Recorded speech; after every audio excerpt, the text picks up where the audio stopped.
왜일까요?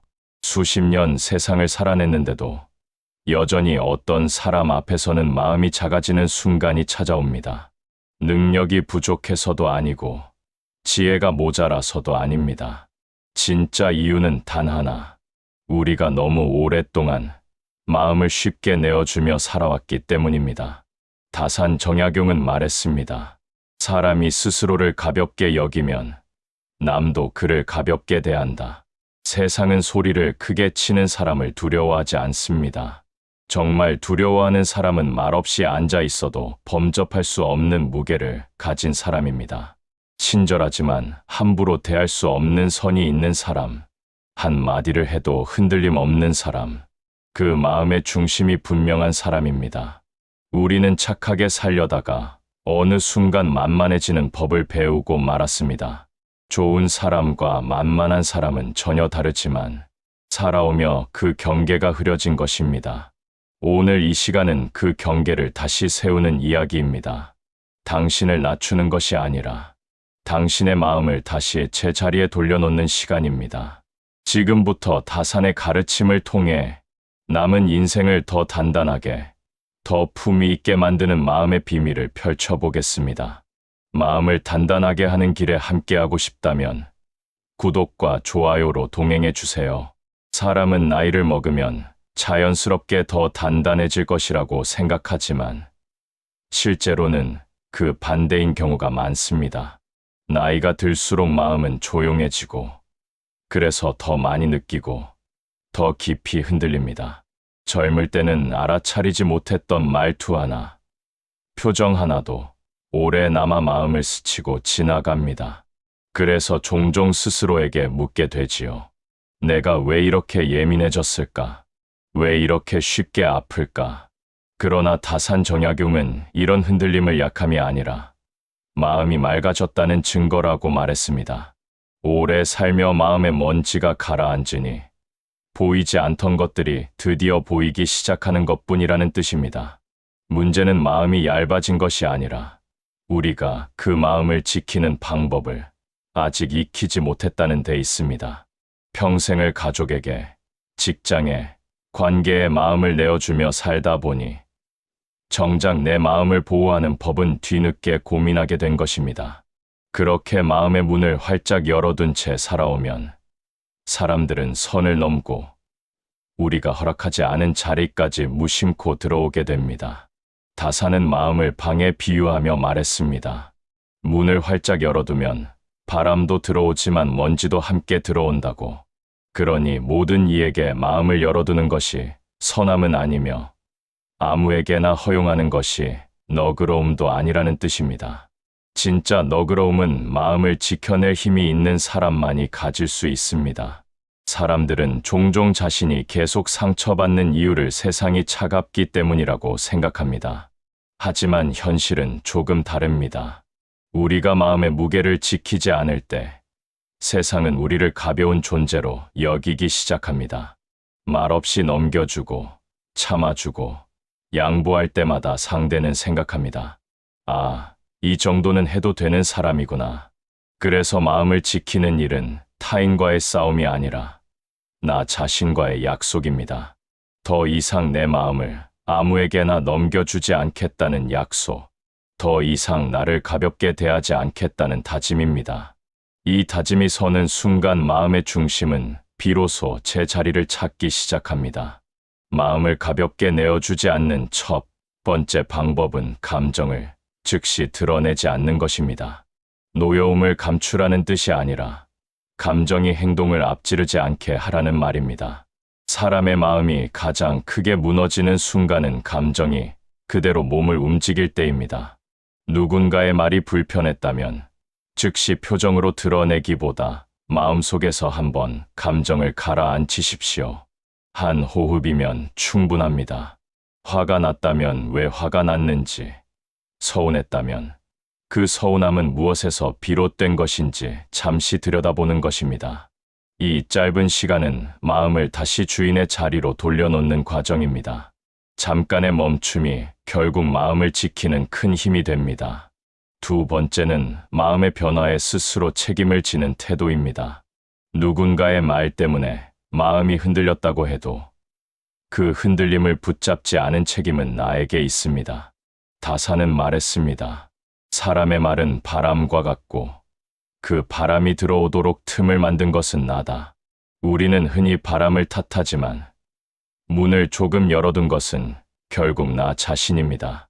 이 말은 자책이 아니라 가능성입니다. 남이 흔들었다면 다시 바로 세울 힘도 내 안에 있다는 뜻입니다. 마음이 흐트러질 때 스스로를 다잡는 힘, 이것이 나이를 먹을수록 더 큰 품격을 만듭니다. 마지막으로 마음에는 무게를 실어주는 일이 필요합니다. 무게가 있다는 것은 단단함과 유연함이 조화를 이루는 상태입니다. 딱딱해서 부서지지도 않고 너무 부드러워 흐르지도 않는 상태입니다. 마음에 무게를 더한다는 것은 나만의 원칙을 세우는 일입니다. 오늘은 참았다가 내일은 화를 내고 어느 날은 무시했다가 다른 날은 받아주는 방식으로는 마음의 무게가 생기지 않습니다. 내가 허용할 수 있는 범위, 넘지 못하게 할 선, 받아들이지 않겠다는 기준이 분명할 때 마음은 비로소 흔들림을 줄여갑니다. 이것이 마음의 무게입니다. 우리는 이제 더 이상 누군가에게 맞추며 살 나이가 아닙니다. 남의 눈치를 보며 마음을 흔들리게 둘 이유도 없습니다. 지금부터 필요한 것은 마음을 다시 제 자리로 돌려놓는 일, 그리고 나를 스스로 가볍게 만들지 않겠다는 결심입니다. 마음을 지키는 사람은 비로소 자유를 얻습니다. 다산이 말한 것처럼 마음을 지키는 것이 삶을 지키는 첫걸음입니다. 이제는 당신의 마음을 다시 당신의 손으로 붙잡아 주어야 할 시간입니다. 왜일까요? 나이가 들수록 말이 많아지는 사람이 있는가 하면 말이 적어질수록 더 깊어 보이는 사람이 있습니다. 겉으로는 조용한데 한마디만 해도 분위기가 달라지는 사람. 다산 정약용은 그 이유를 정확히 말했습니다. 말이 많으면 마음이 흩어지고 마음이 흩어지면 사람도 함께 가벼워진다. 사람의 무게는 지위도 재산도 아니라 결국 말의 무게에서 드러나는 법입니다. 우리는 평생을 말로 자신을 설명하며 살아왔습니다. 오해받지 않기 위해, 상대를 불편하게 하지 않기 위해, 혹은 내 마음이 약해 보일까 두려워 불필요한 말들을 자꾸 덧붙여왔습니다. 그래서 나이가 들수록 말이 길어지는 사람도 적지 않습니다. 그러나 그 길어진 말 속에는 사실 두려움이 숨어 있습니다.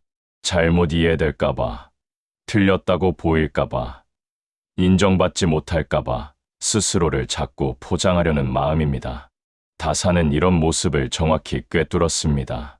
말이 길다는 것은 마음에 확신이 없다는 표시라고, 반대로 말이 단정해지고 짧아진다면 마음이 제자리에 있다는 뜻이라고 말입니다. 사람들은 조용한 사람을 무시하지 않습니다. 오히려 마음속으로 경계합니다. 신중한 사람에게서는 깊이가 느껴지고 깊이 있는 사람에게서는 함부로 대할 수 없는 분위기가 흐릅니다. 우리는 종종 오해합니다. 말을 많이 해야 친해진다고, 많이 설명해야 인정받는다고, 많이 말해야 성실해 보인다고. 그러나 인생의 후반부에 들어서 깨닫게 되는 진실이 있습니다. 관계는 말의 양이 아니라 말의 무게로 결정된다는 것입니다. 말이 줄어들수록 뜻은 선명해지고 선명함은 쉽게 무너지지 않는 힘을 갖게 됩니다. 침묵을 불편해하는 사람은 마음의 중심이 약한 사람이고 침묵을 견디는 사람은 중심을 아는 사람입니다. 이제 우리는 말을 통해 나를 설명하는 법보다 말을 통해 나를 지키는 법을 배워야 할 나이에 와 있습니다. 누군가 당신의 의견에 반대한다고 해도 장황하게 설명할 필요는 없습니다. 저는 그렇게 생각하지 않습니다. 이 한 문장으로도 충분히 중심을 지킬 수 있습니다. 상대가 이유를 요구하더라도 모든 것을 설명할 필요는 없습니다. 제 경험상 그게 더 적절하다고 판단했습니다. 단정하게 말하면 사람들은 오히려 쉽게 반박하지 못합니다. 짧은 문장이 단단한 벽처럼 느껴지기 때문입니다. 반대로 설명이 길어지는 순간 상대는 당신의 약한 틈을 보기 시작합니다. 말이 많아질수록 감정의 흔들림이 드러나고 흔들리는 마음은 상대에게 가벼운 인상을 남깁니다. 그래서 다사는 말을 아끼는 것이 교양일 뿐 아니라 관계를 지키는 기술이라고 했습니다. 말의 분량을 줄인다는 것은 무뚝뚝하게 살라는 뜻이 아닙니다.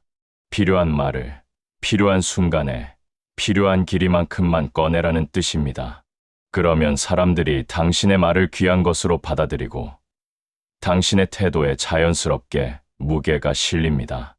나이가 들수록 말을 아껴야 하는 이유는 또 있습니다. 마음은 물과 같습니다. 흔들릴수록 흐려지고 탁해지지만 잠시 멈추어 두면 저절로 맑아집니다. 마음을 가장 빨리 흐리는 방법은 많은 말을 쏟아내는 것이고 마음을 가장 빨리 회복시키는 방법은 잠시 침묵 속에 머무는 것입니다. 말하지 않을 때 마음은 스스로를 정리합니다. 무엇을 말해야 하고 무엇은 말하지 않아도 되는지를 분명히 구분하게 됩니다. 가끔은 이런 걱정이 들 수 있습니다. 말을 아끼면 오해를 사는 것 아닐까? 그러나 오해는 말이 적을 때보다 말이 많을 때 훨씬 더 쉽게 일어납니다. 말이 길어지면 뜻이 흐려지고 흐려진 말은 상대가 자기 방식으로 해석하게 됩니다. 다사는 본질을 잃지 않으려면 불필요한 것을 비워내야 한다고 했습니다. 말 속에 군더더기를 걷어낼 때 비로소 내 마음이 드러나고 내 마음이 드러날 때 상대도 나를 정확히 이해할 수 있습니다. 이제 우리가 말해야 하는 것은 화려한 언변이 아니라 책임질 수 있는 단정한 말입니다. 마음이 중심을 잡는 순간 말에도 중심이 생기고 중심 있는 말은 그 자체로 품격이 됩니다. 침묵을 다루는 사람은 결코 가벼운 사람이 아닙니다.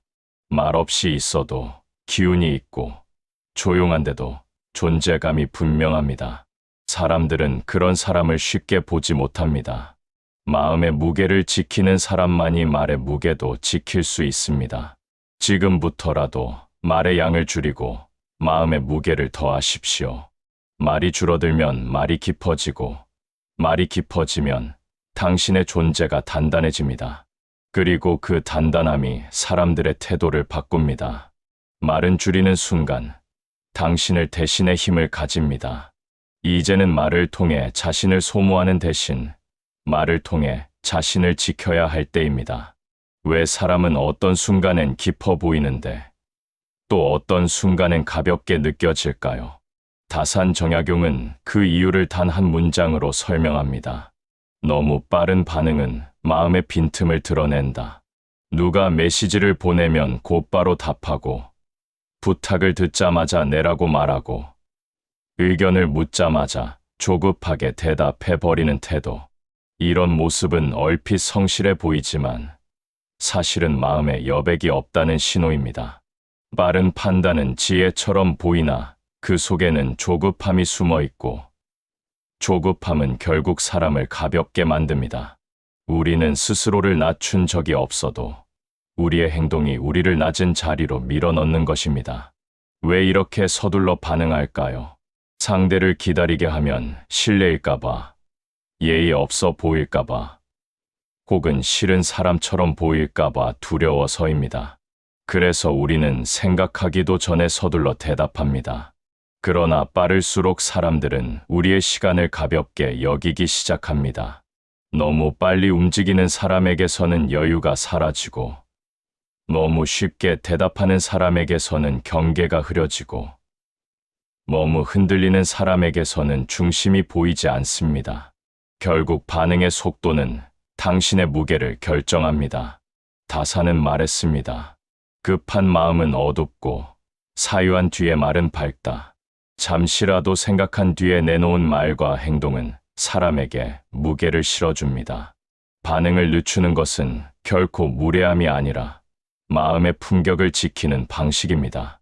상대는 기다리며 당신의 말을 더 진중하게 받아들이고 당신은 그 시간 안에서 이 일이 내게 옳은지 내가 정말 받아들여야 할 일인지 판단할 수 있습니다. 특히 60대 이후에는 이 여백이 큰 힘이 됩니다. 잠시 생각해 보겠습니다. 이 한 문장만 습관이 되어도 인생은 훨씬 단단해집니다. 반응 속도를 늦추는 일은 관계뿐 아니라 감정에도 큰 도움이 됩니다. 화가 올라올 때 곧바로 말하면 그 말은 사실이 아니라 감정이 앞서게 마련입니다. 서운함이 생겼을 때 즉시 말하면 상대는 변하지 않고 상처만 더 깊어집니다. 다산이 감정이 가라앉을 시간을 두라고 한 이유가 바로 이것입니다. 감정이 잦아들면 말은 단정해지고 단정한 말은 상대를 설득할 힘을 갖습니다. 말이 늦어지는 만큼 감정은 정리되고 감정이 정리되는 만큼 존중은 지켜집니다. 그리고 반응을 늦추는 일은 단순한 시간 끌기가 아니라 나의 중심을 회복하는 과정입니다. 긴장된 상황에서 의견을 물어보면 일부러 3초만 호흡하세요. 그 3초가 사람의 인상을 완전히 바꿉니다. 사람들은 말을 빨리 하는 사람의 영리함보다 말하기 전 잠시 고요해지는 사람의 깊이를 더 크게 인정합니다. 느린 반응은 예의 없음이 아니라 신중함의 표시이며 상대는 그런 태도에서 당신의 중심을 보게 됩니다. 무엇보다 중요한 것은 반응을 늦출 때 관계의 주도권이 자연스럽게 당신에게 돌아온다는 사실입니다. 상대가 먼저 초조해지고 당신의 답을 기다리며 조심스러워집니다. 이것은 술수나 계산이 아니라 내 삶의 시간을 존중하는 태도에서 생기는 자연스러운 변화입니다. 나이 들어 더 이상 시간을 쉽게 낭비할 수 없기에 무엇을 받아들이고 무엇을 거절할지 선택하는 이 잠시가 정말 중요합니다. 반응을 늦추는 사람은 마음을 지키고 결국 삶도 스스로 주도하게 됩니다. 마지막으로 잊지 말아야 할 것이 있습니다. 느린 반응은 미루는 것이 아닙니다. 약속을 어기거나 책임을 피하는 도구가 되어서는 안 됩니다. 마음을 지키기 위해 필요한 만큼의 시간을 갖는 것, 그것만을 의미합니다. 이 잠시라는 시간은 당신의 말에 무게를 만들고 당신의 태도에 품격을 더합니다. 빠르게 움직이지 않아도 됩니다. 대신 분명하게 움직이십시오. 진중함에는 힘이 있고 느린 반응에는 깊이가 있고 여유에는 품위가 있습니다. 이제 조급함 대신 여유를, 서두름 대신 생각의 시간을 통해 마음의 중심을 다시 세울 때입니다. 왜 그럴까요? 사람과 사람이 가까워질수록 오히려 관계가 더 피곤해지고 마음이 무거워지는 이유. 다산 정약용은 그 답을 정확히 말했습니다. 경계가 무너지는 순간 마음도 함께 무너진다. 우리는 친해지면 경계가 허물어지는 것이 자연스럽다고 생각합니다. 그러나 진짜 문제는 경계가 사라지는 순간 상대가 아니라 내 마음부터 소모되기 시작한다는 점입니다. 경계가 분명한 사람은 오히려 더 편안하고 오래가지만 경계가 흐릿한 사람은 누구에게나 닳아 없어집니다. 사람들은 경계가 있는 사람을 부담스러워하는 게 아니라 오히려 더 존중합니다. 무엇이 허용되고 무엇이 허용되지 않는지가 분명하기 때문입니다. 살다 보면 이런 경험이 반드시 있습니다. 처음엔 작은 부탁이었고 이번 한 번쯤은 괜찮겠지 하고 들어줬던 일. 그런데 어느 순간 그 부탁은 당연해지고 나중에는 거절하는 것조차 어려워진 경험들. 이것이 바로 경계를 지키지 못했을 때 벌어지는 가장 흔한 비극입니다. 다산은 말했습니다. 처음 허락한 것이 모든 허락의 뿌리가 된다. 첫 번째 허용은 두 번째를 부르고 두 번째는 세 번째를 부르고 그때부터 관계는 완전히 다른 모양이 됩니다. 내가 허락한 줄도 모른 채 상대는 이미 익숙해져 있습니다. 경계를 세우지 못하는 가장 큰 이유는 단 하나입니다. 관계가 나빠질까 봐. 나이가 들수록 사람들은 갈등을 피합니다. 오래 볼 사람이고 괜히 껄끄러워지고 싶지 않고 작은 일로 트러블이 생기기 싫어서 침묵하고 참아주고 그냥 넘깁니다. 하지만 그때마다 상대는 이렇게 배웁니다. 아, 이 정도는 말해도 되는 사람이구나. 의도는 선하지만 결과는 전혀 다른 방향으로 흘러갑니다. 다사는 경계를 지키는 것은 상대를 거절하는 것이 아니라 나를 지키는 일이라고 말했습니다. 그리고 그 과정에서 미안함을 느낄 필요조차 없다고 했습니다. 그래서 스스로에게 물어봐야 합니다. 나는 어떤 선을 가지고 사는가? 어떤 일은 용납할 수 있고 어떤 일은 받아들일 수 없는가? 무례를 어디까지 허용할 것인가? 누군가의 부탁을 어디까지 수용할 것인가? 마음을 지키는 사람은 바로 이 질문들의 명확한 답을 갖고 있습니다. 퇴근 이후에는 어떤 이유든 업무 연락을 받지 않겠다는 결심, 본 문제를 관계에서 분리하겠다는 원칙, 무례한 말투는 반드시 제지하겠다는 태도, 이런 작은 경계들이 하루를 지키고 일상을 지키고 결국 마음을 지킵니다. 경계를 세우는 것보다 훨씬 어려운 것은 경계를 지키는 일입니다. 사람들은 처음에는 존중하는 듯하지만 반드시 시험합니다. 이번만 부탁드립니다. 한 번만 도와주시면 안 될까요? 당신이 해주면 더 좋을 것 같은데요. 이 말들은 모두 경계를 흔드는 첫 시도들입니다. 우리가 그 순간 흔들리면 관계는 다시 원래 자리로 돌아가고 맙니다. 그러나 단호하게, 그렇다고 감정적으로가 아니라 차분하게 말해야 합니다. 미안하지만 그 부분은 제가 지키는 원칙입니다. 이 문장은 거절이 아니라 존중의 요청입니다. 상대가 잠시 불편해할 수 있지만 경계를 지키지 않았을 때 당신이 겪게 될 상처보다 훨씬 작은 비용입니다. 경계가 없는 사람은 착하지만 쉽게 지칩니다. 반대로 경계가 분명한 사람은 인간관계 속에서도 자신을 잃지 않습니다. 그리고 놀랍게도 경계는 사람을 멀어지게 하지 않습니다. 오히려 관계를 더 건강하게 만듭니다. 서로 어디까지 허용되고 어디까지 배려해야 하는지 알기 때문에 오해가 줄고 감정의 소모도 사라집니다. 다사는 말했습니다. 경계 없는 친밀함은 오래가지 못하고 경계가 있는 친밀함은 깊어진다. 정말 오래가는 관계는 서로의 선을 존중하는 관계입니다. 이제 더 이상 누군가에게 맞추느라 스스로를 소모할 필요가 없습니다. 나이가 들수록 중요한 것은 관계의 양이 아니라 관계의 질입니다. 그리고 그 질은 내가 지키는 선에서 시작됩니다. 경계를 세우는 사람은 결코 무례한 사람이 아닙니다. 오히려 자신을 존중할 줄 아는 사람입니다. 그런 사람은 자연스럽게 타인의 존중을 이끌어냅니다. 마음을 지키고 싶다면 경계를 세우십시오. 그리고 반드시 지키십시오. 단 한 번의 예외가 당신의 마음을 무너뜨릴 수 있습니다. 당신이 당신의 선을 지키는 만큼 세상은 당신을 대하는 태도를 바꿀 것입니다. 우리는 평생 설명해야 한다고 배워왔습니다. 왜 그렇게 행동했는지, 왜 그런 결정을 했는지, 왜 그런 말을 했는지 이해받기 위해서는 더 많이 말해야 한다고 믿으며 살아왔습니다. 그러나 어느 순간부터 이상한 경험을 하게 됩니다. 설명이 길어질수록 마음이 지치고 설명을 하면 할수록 오히려 오해가 늘어간다는 사실. 다산 정약용은 이 현상을 일찌감치 꿰뚫었습니다. 말이 많으면 뜻이 흐린 법이다. 설명이 많아지는 순간 마음의 중심은 흔들리고 중심이 흔들리면 사람들은 당신을 가볍게 보기 시작합니다. 말의 양이 많아질수록 말의 무게는 줄어듭니다. 설명이 길어지는 데에는 분명 이유가 있습니다. 상대를 실망시키지 않으려는 마음, 오해를 피하려는 마음, 내 결정이 성숙해 보이지 않을까 걱정하는 마음.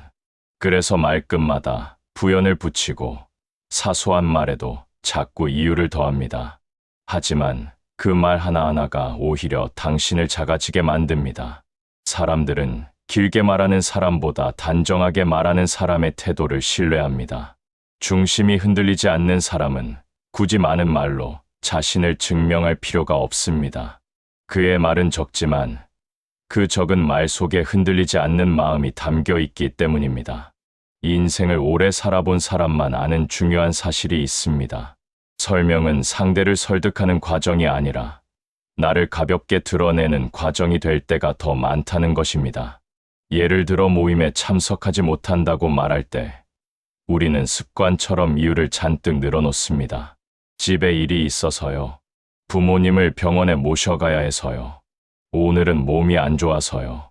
그러나 설명이 많아지는 순간 상대는 우리의 이유를 평가하기 시작합니다. 충분한 이유인가? 정말 어쩔 수 없는 일인가? 믿을 만한가? 그 순간 우리는 이미 상대의 심판대 위에 서게 됩니다. 그러나 이렇게 말하면 어떨까요? 죄송하지만 참석이 어렵겠습니다. 이 한 문장만으로도 충분합니다. 이것은 상대에게 무례하지 않으면서도 내가 설명을 요구받지 않을 권리를 지키는 말입니다. 혹시 다시 물어온다 해도 개인적인 사정이 있습니다. 이 정도면 충분합니다. 필요 이상의 설명은 자신을 낮추는 말입니다. 다사는 말했습니다. 모든 말에는 경계가 있다. 경계 밖으로 넘치는 말은 덕을 잃게 하고 마음을 소란스럽게 만들 뿐입니다.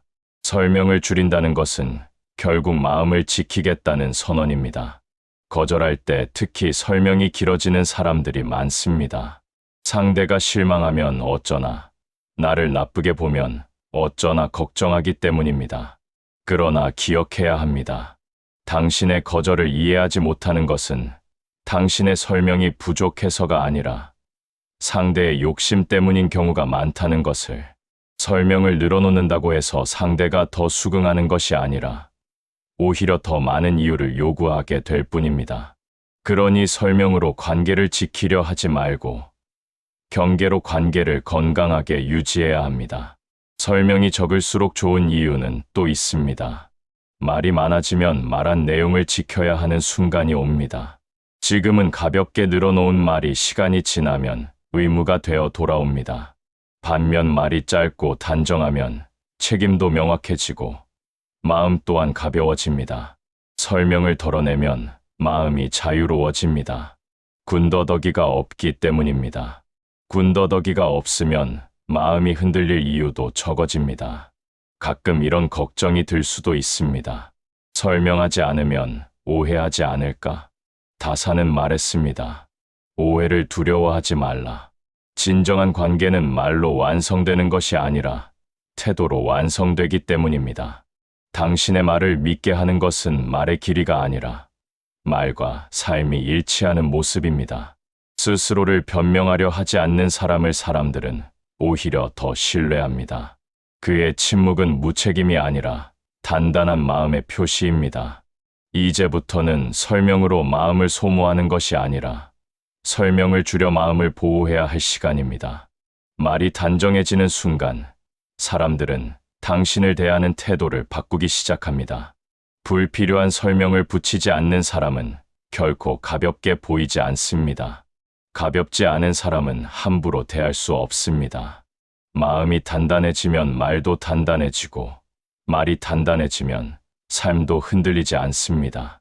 다산의 말처럼 적은 말이 깊은 뜻을 담고 그 깊은 뜻이 결국 마음의 품격을 만듭니다. 사람들은 평생 이렇게 배워왔습니다. 착하게 살아야 한다. 남에게 베풀어야 한다. 도움을 아끼지 말아야 한다. 그렇게 부모로, 자식으로, 이웃으로 살아왔습니다. 그러나 인생의 어느 지점에서 우리는 문득 이런 질문을 하게 됩니다. 나는 왜 이렇게 지치는 걸까?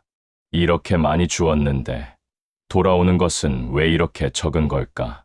이 질문은 선함이 부족해서 생기는 것이 아닙니다. 선함을 지키는 지혜를 배우지 못했기 때문에 생기는 고통입니다. 다산 정약용은 말했습니다. 선을 넓게 베풀되 그 가치를 스스로 더럽히지 말라. 베풀되 당연하게 여기게 하지 말고 도와주되 스스로 소모되지 않는 법을 익혀야 한다는 뜻입니다. 문제의 뿌리는 선함 그 자체가 아니라 우리가 선함을 내어주는 방식에 있습니다. 누군가 도움이 필요하다 하면 먼저 손을 내밀고 누군가 힘들어 보이면 본능적으로 시간을 쏟고 누군가 어려운 상황이면 망설임 없이 마음을 씁니다. 이 마음은 분명 아름답습니다. 그러나 그 아름다움이 경계를 잃는 순간 가장 먼저 부서지는 것은 당신의 마음입니다.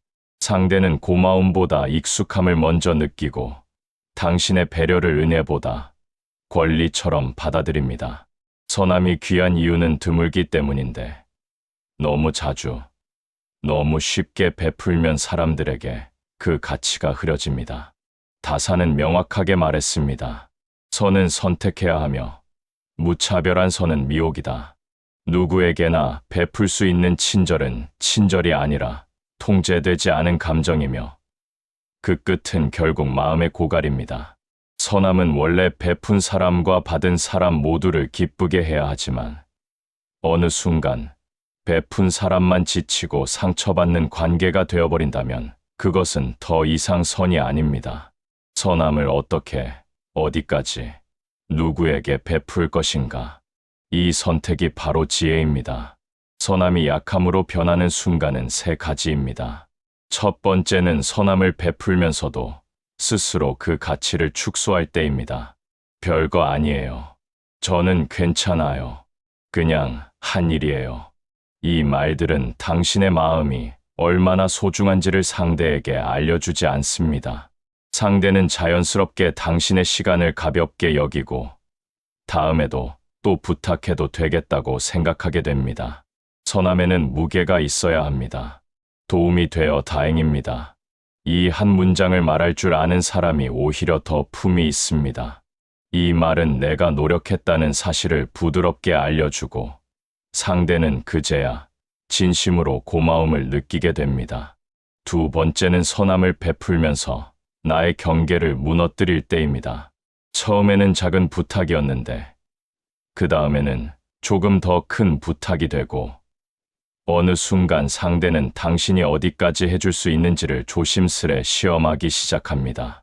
우리는 관계가 불편해질까 두려워 계속해줍니다. 그러나 이때 가장 크게 금이 가는 것은 관계가 아니라 당신의 마음입니다. 당신의 선함이 상대에게 당연한 것으로 바뀌는 순간 그 관계는 이미 건강함을 잃습니다. 다사는 말했습니다. 할 수 있는 선이라도 하지 말아야 할 때가 있다. 그 이유는 간단합니다. 선이 상대의 책임을 빼앗는 순간 그것은 선이 아니라 방해가 되기 때문입니다. 세 번째는 도움을 준 뒤에도 마음이 계속 상대에게 붙잡혀 있을 때입니다.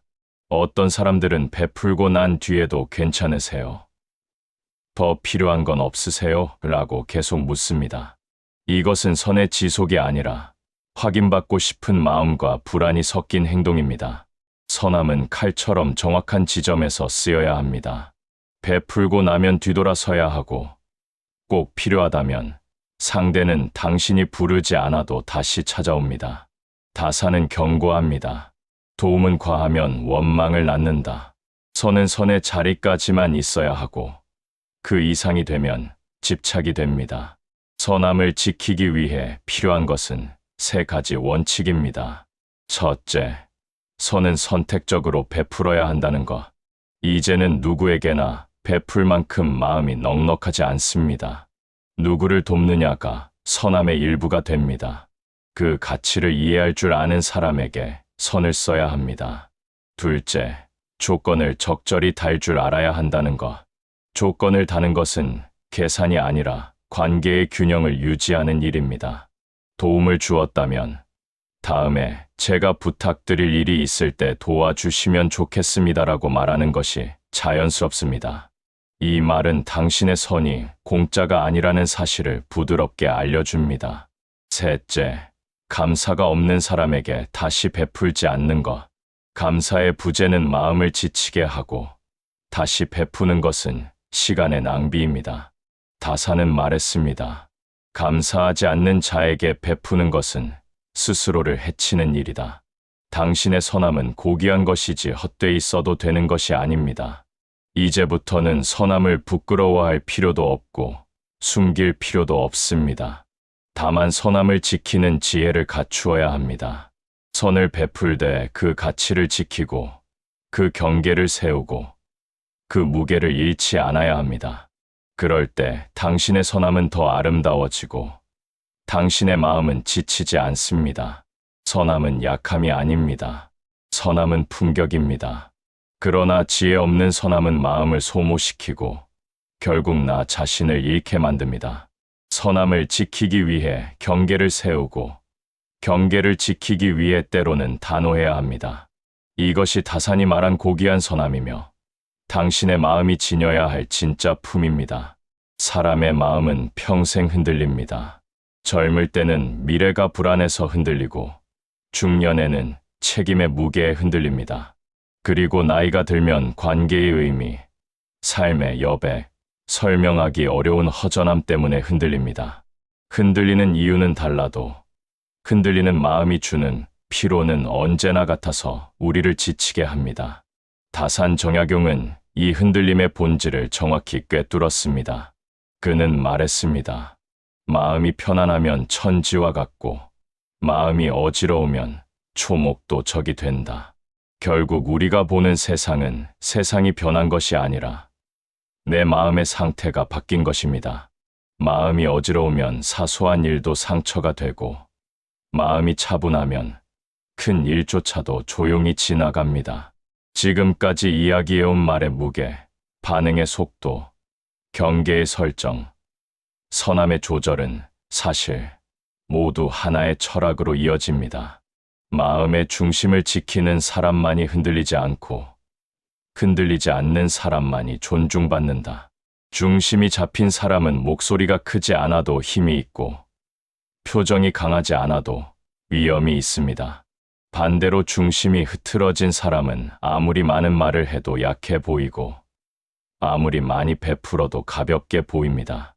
중심은 행동에서 시작되지 않습니다. 중심은 언제나 마음속에서 먼저 세워집니다. 마음의 중심을 세우기 위해 가장 먼저 달라져야 하는 것은 스스로를 대하는 태도입니다. 우리는 평생 남을 먼저 생각하며 살아왔습니다.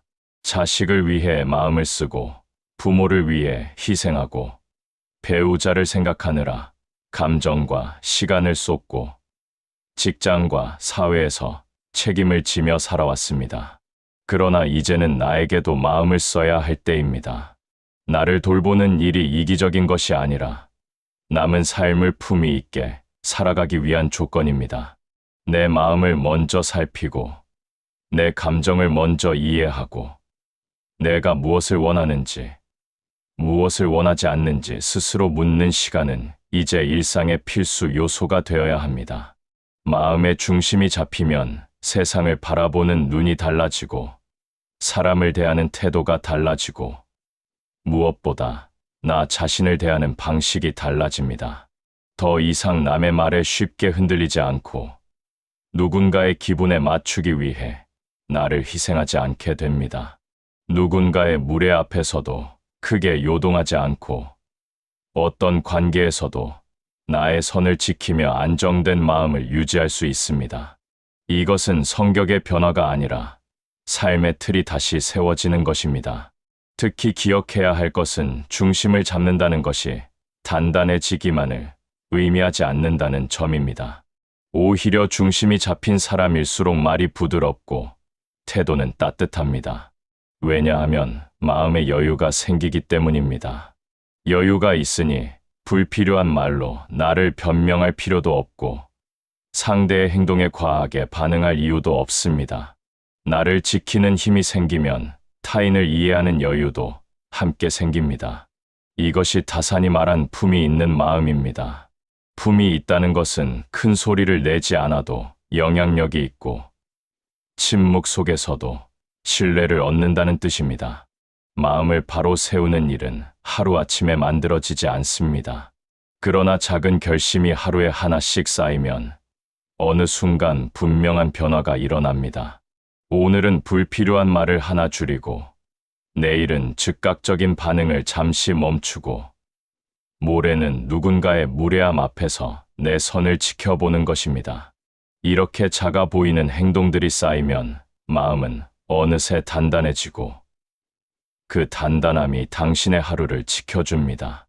마음이 흔들리지 않을 때 비로소 삶에도 평온이 깃듭니다. 이제 남은 인생은 더 이상 누구에게 휘둘리며 살 필요가 없습니다. 더 이상 마음을 가볍게 내어줄 이유도 없습니다.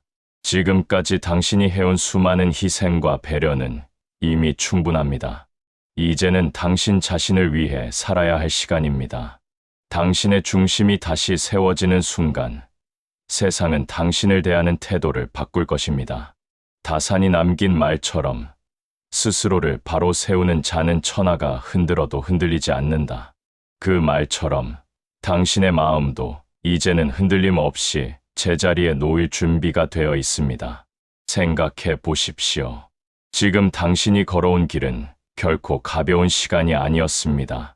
기쁨도 있었지만 그보다 더 큰 책임과 더 깊은 희생이 있었고, 그 속에서 당신은 늘 누군가를 위해 마음을 내어주며 살아왔습니다. 그렇게 살아온 시간만으로도 이미 충분히 위대합니다. 그러니 이제는 조금 방향을 바꿔도 괜찮습니다. 남은 인생은 더 이상 타인의 기대를 채우는 시간이 아니라 내 마음의 평온을 되찾는 시간이어야 하기 때문입니다. 다산 정약용이 말한 마음의 법칙은 결국 하나의 진리로 이어집니다. 마음을 바로 세우는 자만이 삶을 바로 세운다. 말의 무게, 반응의 박자, 경계의 선, 선함의 조절, 중심의 유지. 오늘 이야기된 모든 지혜는 사람들 앞에서 강해 보이기 위한 것이 아니라 더 이상 불필요한 상처에 흔들리지 않기 위해 필요한 삶의 기술입니다. 당신이 당신을 존중하는 만큼 세상도 당신을 존중하게 됩니다. 이 긴 이야기가 오늘 당신의 마음 한편을 조금이라도 단단하게 해주었기를 바랍니다. 누구에게도 쉽게 보이지 않고 어떠한 상황에서도 중심을 잃지 않으며 조용하지만 품이 있는 기운을 지닌 사람으로 남은 삶을 살아가시기를 진심으로 응원합니다. 이제는 세상보다 나를 먼저 돌보아도 됩니다. 당신의 마음은 그럴 자격이 있고 그럴 가치가 충분히 있습니다.